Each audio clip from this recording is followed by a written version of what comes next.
అత్తా అత్తా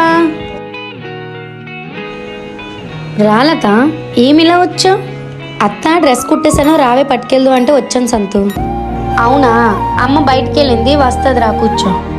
పర్లేదు. అవును, యూట్యూబ్ స్టార్ట్ చేసావంట, వీడియోస్ తీస్తుంటే సిగ్గుగా లేదా? నేనేమి సిగ్గుపడే పని ఏం చేయట్లేదే, పద్ధతిగా వీడియోస్ తీస్తున్నాను అంతే. అయినా మీ ఆయన సంపాదిస్తున్నాడు కదా, ఆ డబ్బులు చాలట్లేదా ఆయన వాళ్ళ దగ్గర పరుగు పోవడం? కాకపోతే ఏంటి పరుగు పోతుందా? పరుగు పోవడానికి నేనేం దొంగతనం చేయలేదే. అయినా జీవితం ఎప్పుడు ఒకేలా ఉంటుందా ఏంటి? కూర్చొని తింటే కొండలే కరిగిపోతాయి. ఏదో ఇంట్లో పనులు చేసుకుంటూ పిల్లల్ని చూసుకుంటూ యాక్టింగ్ ఇంట్రెస్ట్తో యూట్యూబ్ చేస్తున్నా, తినేం తొంగొట్లేదు కదా.